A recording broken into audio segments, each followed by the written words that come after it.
More takeaways from the Chargers game. The second half wasn't all on Stroud, and who is the X factor Houston needs to involve more offensively.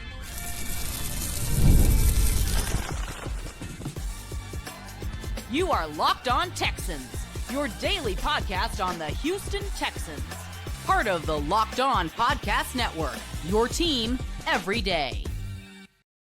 Battle Red Nation, from H-Town to your town. Today's episode and every episode of the Locked On Texans podcast is for Texan fans all around. Fun show today. We're going to talk about the playoff race talk.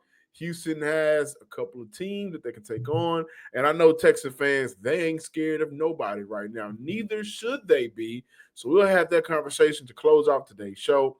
The defensive driving force or forces. Guess who?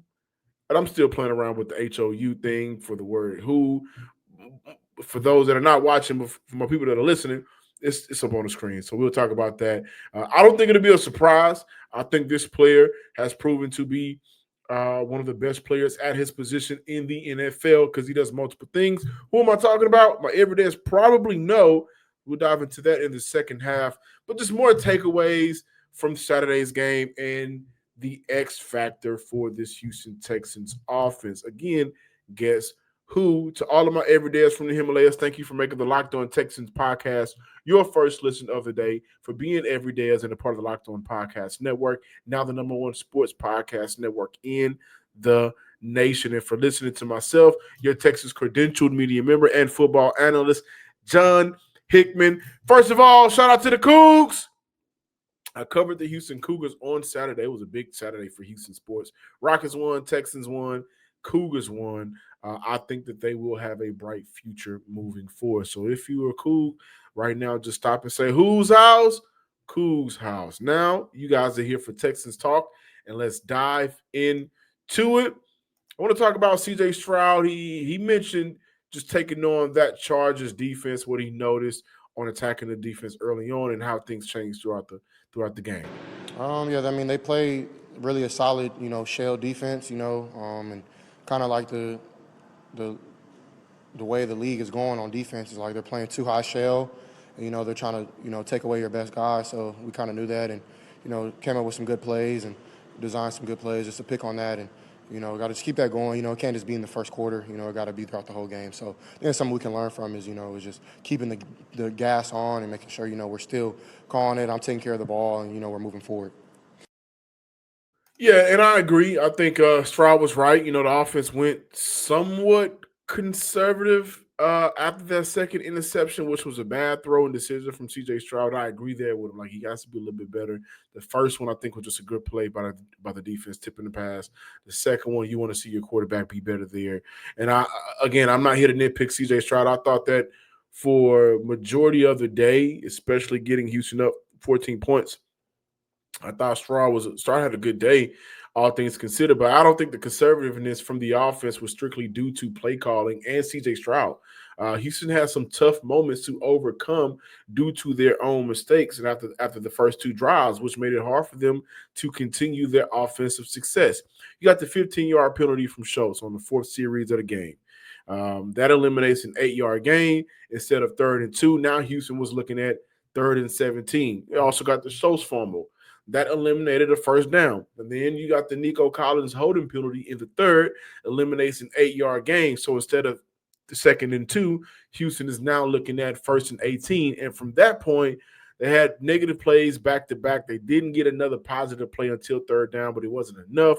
And then even looking at the second half play calling altogether, I thought it was somewhat even. You got 14 run plays compared to 10 passing plays. And 10 of the run plays came on the final 2 drives for Houston. So it wasn't all due to the culprit everybody loves to blame, right? Nick Caley has to be better. He has to be better. Now, what Nick Caley and C.J. Stroud have to be better at, and this I think we all can 100% agree on, is finding ways schematically, and that's for Nick Caley, and from a quarterback standpoint, whether that's shifting the offensive line, whether that's changing the play at the line of scrimmage, or if you're confused or just need a moment, call a timeout, it's finding ways to beat the blitz. They had trouble with that all game against the LA Chargers. And I think in spurts this year, CJ Stroud has done a very good job under pressure. We know that one of his more underrated attributes, he talk about the accuracy, and then a lot of people like to say, well, when you give him a clean pocket, this is what he can do. We've seen CJ Stroud make some phenomenal throws on the run when the pressure has been in his face. I think the Jalen Noah touchdown, he had pressure right in his face, and he threw a beautiful pass. So he just has to be better those moments. And I think, again, that may be a 30-70 thing where schematically you want to see Nick Caley get better at finding ways to combat blitzes and pressures altogether. Some of you may say 80-20, some of y'all may say 90-10, but I still put a little bit of the – I think it's shared blame that we need to give a little bit more to the quarterback. But I thought from overall, it wasn't just strictly due to what Caley and Stroud did or the lack thereof on Saturday, right? Houston has some moments where it felt like you guys are just shooting yourselves in the foot. So, again, I gave you guys the numbers and stats, right? Instead of a short conversion, now you're looking at a second and long, third and long situation. And that is not just sustainable for an offense that is offensively challenged, right? And it's really about what D'Amico has talked about all year, execution. When Houston is executing, they'll drop 14 points, a quick 14 points on your head, right? They'll make, when Houston offense is executing, they'll make you think, oh, it's going to be a long day for whoever's on the other side of that ball, right? When they're not executing, it's trouble. It's penalties. It's fumbles. It's instead of 2nd and 8, now it's 1st and 18. Instead of a good play call to kick it off, now you're looking at an eliminated 8 to 9 yard gain, and now you have to overcome that, right? So those are some of the issues, I think, especially going into the playoffs, where you just want Houston to be better. You want to see Houston just be better at doing the things that doesn't hurt them in the long run. And again, for those of you who thought the conservativeness from the play calling in the second half came by Nick Caley, 14 run plays compared to 10 passing plays. And 10 of those run plays came on the final 2 drives. Houston has to be better. Now, when I look at the X factor, who can be the potential X factor for the Houston Texans, it's their first pick in the 2025 NFL draft. It's Jaden Higgins. And I think a lot of us are holding out for Jalen Noah. I think over the course of time, we may see Jalen Noah have more of an impact for Houston maybe in 2026 and moving forward. And by the way, Tank Dell posted that post on Twitter, and they got everybody in uproar. If Tank Dell comes back, that'd be a remarkable story. I'll just leave it at that.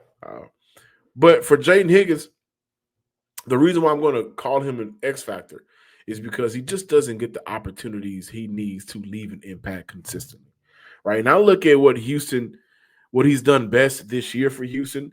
Great on third down, 16 yards per catch, 3 TDs, and I think those 3 TDs come 2 in the red zone, 1 against the Chargers, which was a 75-yarder, 202 yards, most on if any down for himself, 57 yak yards, most of any down for himself, 9 first downs, but he only has 17 targets. And he fails to consistently stay on the field on third down. So, again, if you want to place the blame somewhere on anybody, I think that's you can point directly to both Nick Caley and Ben McDaniels, the passing game coordinator. They got to find a way to get this young man the ball consistently more often. And they got to find a way to get him the ball consistently more often down the field. Right, that's where you're probably going to get the best version of him, between 10 to 19 yards, going back to college. That's where you've gotten the best version out of Jaden Higgins. He can go up, great catch radius, big guy, 6'4". Don't forget the 4.45, 540 speed, right? Hell of an athlete, can make plays. He's not going to necessarily make a man miss, but he can body some of these guys and pick up extra yards. Just got to see more of Jaden Higgins. And I think going into the playoffs, where Houston has hurt themselves, or what's hurt Houston in the past has been not a lot of guys outside of Nico Collins making plays consistently throughout their time in the playoffs. This would be a great week coming up to get him involved, get that confidence going. By the way, he has 500 yards on the year. 5 TDs. I think that's a very good year for a receiver who's coming to an offense that has their own challenges from a play calling standpoint and execution standpoint. So things will get better for Higgins in the future. But who's been good all year is a player that D'Amico Ryans wanted the moment he got to Houston. And they found a way to get him. Who am I talking about? I think y'all know, but we'll dive into that player on the other side of the Locked On Texans podcast.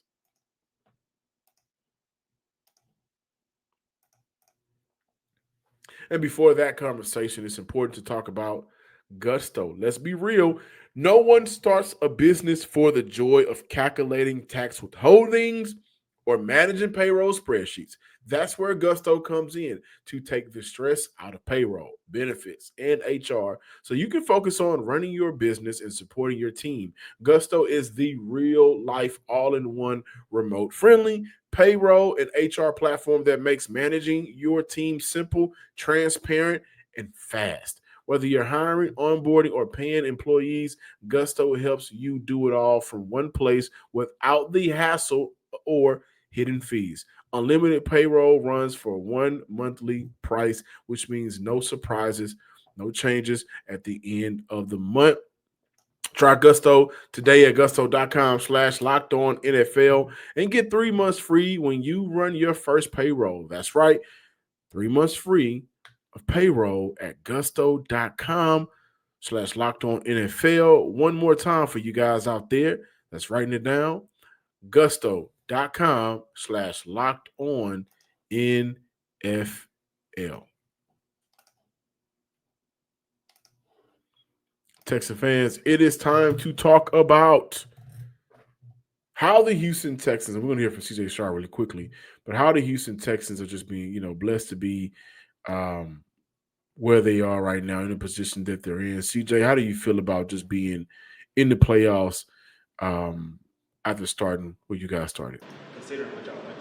Yeah, man, it's just a testament to the hard work. I think, to how, we were built from top to bottom, from our ownership to Nick Caserio to D'Amico to, me and all the, Daniel, Will, and just how our team is built. We're built tough. We're not perfect, but I think, we just try to find a way to win each week. And I think I was never kind of worried just because we weren't getting blown out by anybody. We just weren't finishing games. And I think things are going to happen on Sundays. We're going to give up points. We're going to turn over the ball. It's just how you respond. I think our response from, that time where we were 3-5 on, we responded to those situations better. He's absolutely right. Since the win streak has started, Houston has one blowout victory. That's the Arizona Cardinals. Outside of that, you look at the comeback win versus the Jags. You look at the 3-point win versus Tennessee, the 4-point win versus Buffalo, the 4-point win versus Indianapolis, the 10-point win versus Kansas City. The Cardinals was a blowout, the 2-point win versus a tough Raiders team, and the 4-point win versus the LA Chargers. And they've been pretty, but they've been getting the job done. And they found a way to get the job done. Obviously, this team is anchored by their defense, but there's been one player who I truly believe has been the driving force for this defense. A former co-host of mine here on the Locked On Texans podcast, you guys know him, Brian Barfield. He once talked about this player in the same light of former Houston great J.J. Watt and said he has the ability to surpass J.J. Watt. Now, at the time, and even now, I think that was just too far. J.J. Watt was an MVP, defensive MVP in his second year. He has 2 overall. Or was it 3 overall? He may have 3 overall, but we know what J.J. Watt was for the Texans and the NFL, being able to just be an offensive threat as well. But Will Anderson, it's just different, guys. He is different. And so he set the NFL record for the most third down pressures in a single season with 47. That's the best since 2014 in the next gen stat era. 84 total pressures. That's tied for first. He has over a 20% pressure rate. 12 sacks. That's fourth. When he's coming on his pressure, 2.72 time to throw for opposing quarterbacks, the 8th quickest, 35 quick pressures, that's first. 4 turnovers caused by his pressures, that's tied for first. Will Anderson, and I know the opposite side is Danielle Hunter, and Danielle Hunter has been great for Houston this year. He has a AFC Player of the Week nod as well. Can't talk about Will Anderson, Danielle Hunter enough on the job that he's done. But I gave a lot of you guys, I just gave those numbers to you guys, right? And those numbers are based on what he's done against the quarterback. But what makes Will Anderson so phenomenal as a player has been what he's done against the run. On the year, he has 12 defensive stops on the run. But even more phenomenal, his average depth of tackle, 0.6. So when he's getting to these guys, typically they ain't going nowhere. And his energy, his motor, right, where sometimes you may see a quarterback break out of a tackle, run around and make the play. Will Anderson not allowing it a lot of times, right? And I think this is why I call him the driving force. D'Amico knew he had to have him, right? You look at the 2023 draft, Houston selects CJ first. They trade back up to go get Will Anderson. Houston could have went with JSN. Houston could have went with another offensive weapon, right? But D'Amico, as smart as he is, recognized, number one, I need a quarterback. Quarterbacks don't, they don't come a dime a dozen, right? This is something that you need to be sustainable in the NFL. And I think genuinely D'Amico looked at the situation and said, I don't want to be out here with bridge quarterbacks. So he's selecting the first. But then the second thought process to that, I truly believe he looked at Will Anderson and said, I need a player that will resemble my philosophy, who I am, and what I'm looking for on the field. And that's been Aziz. That's been Aziz as well, but that's been Will Anderson since 2023. So I think when you look at the driving force for this defense altogether, obviously the best player on the defense is Derek Stingley, and I think that's because he gets the All-Pro nod last year. I think it's a foregone conclusion. He's going to get it again this year, right? And I think Will Anderson will get an All-Pro nod this year as well. But you look at what Stingley has been able to do in a passing league, that's phenomenal. But right under him and close to being tied for first, if you ask me, because this is still a passing league. And sometimes in a passing league, you forget about the run. And sometimes in the passing league, edge defenders know that. So they try to cheat and go get the sacks. And because of the sack, they get the money. Because of all of that, Will Anderson, back-to-back double-digit sacks, but he's also a force in the run game. I don't think the landscape of the NFL, you're not going to find too many guys like Will Anderson, and you're not going to find 3 or 4 guys doing it at the level that he's done it this year. What he does allows for everybody on the defensive front to do what they do well without being compromised. That's why you get these D tackles getting sacks. And essentially, Houston has 2 edge rushers that is at some point in the game, you may have to double team it. That's why what the Bills did, leaving those guys out there, no chips, no island blocking, and I'm just leaving them out on the island was insane, because you do know that whatever you have on the right side, Houston has on the left side. That was insane to me, but 8 sacks is 8 sacks, and it worked out for the Houston Texans. But I truly believe that Will Anderson has been the driving force for this Houston Texans defense this year. Hadn't really dealt with injuries, right? Been on the field, been getting after the quarterback, been stopping the run, and his impact has allowed for all 3 levels to be successful in some way. So shout out to Will Anderson. But the playoff race is here. It's wrapping up, guys. Houston's in no matter what happens next week. Do you want Jacksonville? Do you want Pittsburgh? Do you want New England? Well, let's just talk about Houston being at the party all together when we return. More Locked On Texans talk on the way.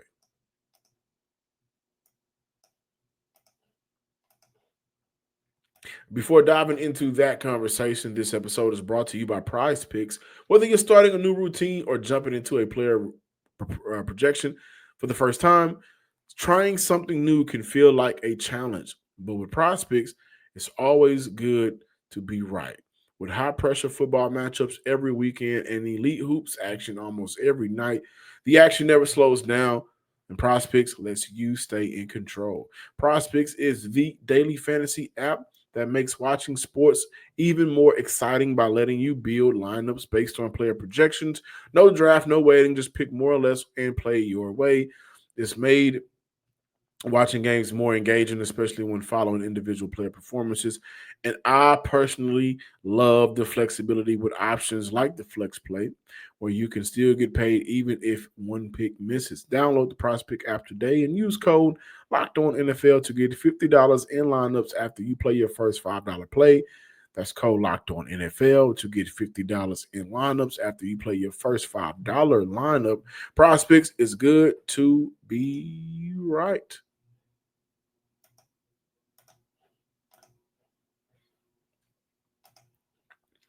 Locked On Texan fans, hey, listen, the Locked On Network is always looking out for you guys. And I just want to thank you for making Locked On Texans your first listen of the day. And thank you for making Locked On the number one sports podcast network. If you haven't already, check out our Everydayer Club. Access to an ad-free audio feed for Locked On Texans, compatible with Apple, Spotify, and every major podcast app. Also, this is an invite to members only Locked On Everyday Club Discord server, which includes group chats for listeners of this show.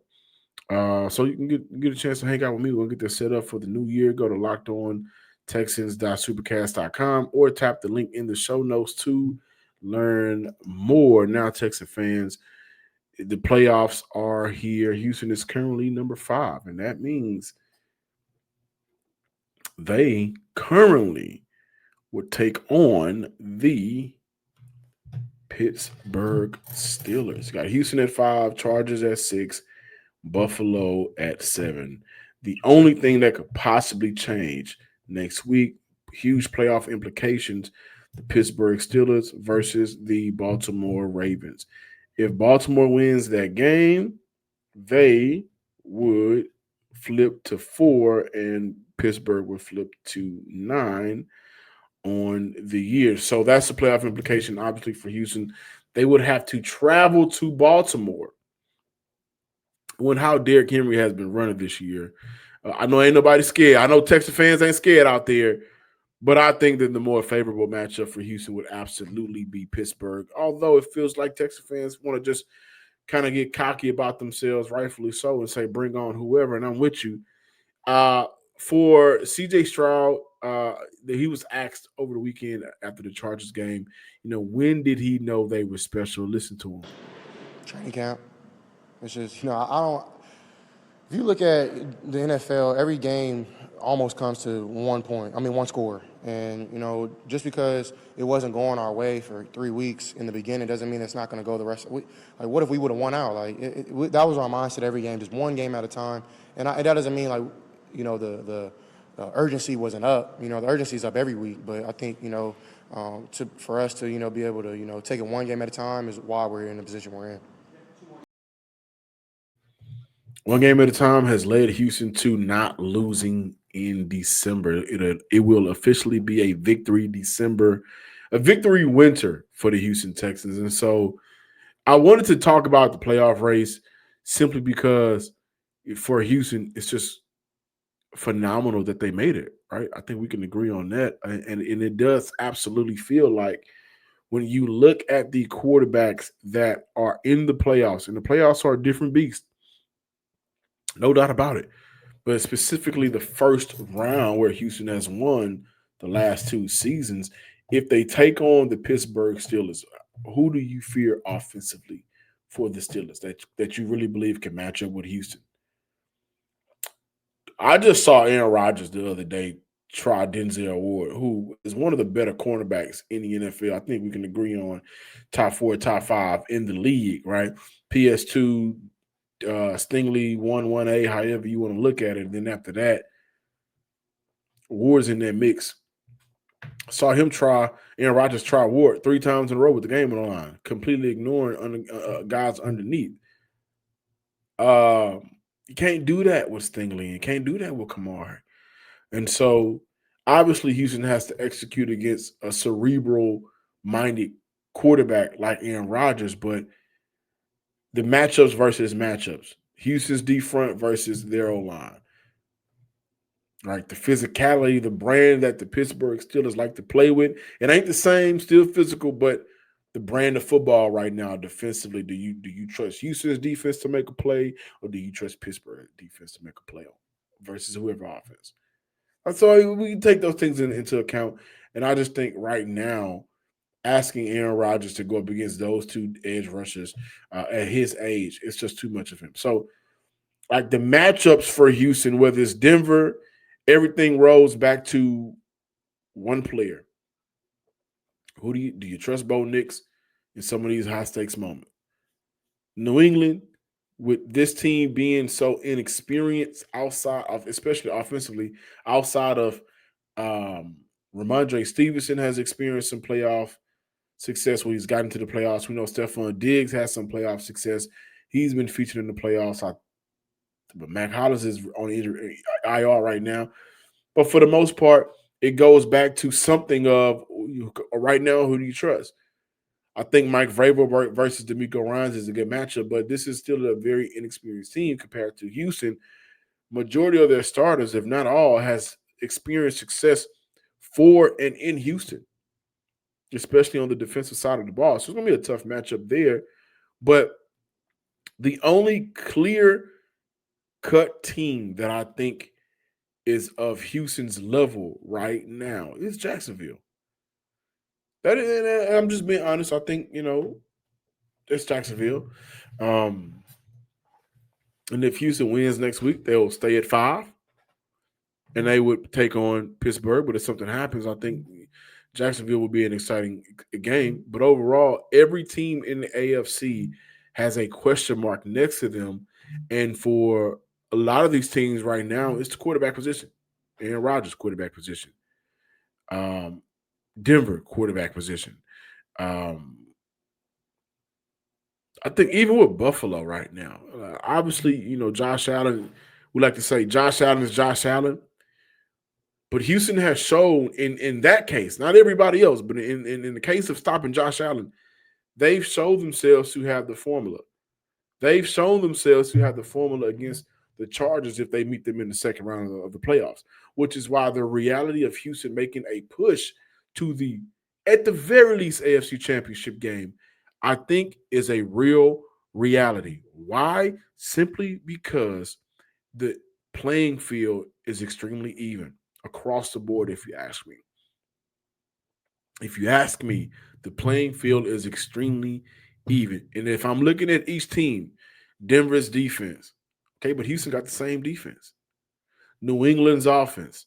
That'll be an exciting matchup to see. Drake May versus D'Amico and Matt Burke's defense. I think that'll be extremely fun. And a lot of Texan fans, I think it'll be a fun matchup between New England's defense versus Houston's offense. That'll be a fun matchup, right? But it's still kind of even. Jacksonville, they've shown the ability to stop Jacksonville from a quarterback perspective. D'Amico Ryans even talked about it, and I wish I still had it up here. But he even talked about, how they won the game was making Trevor Lawrence throw the ball. They got the blueprint for a lot of these quarterbacks.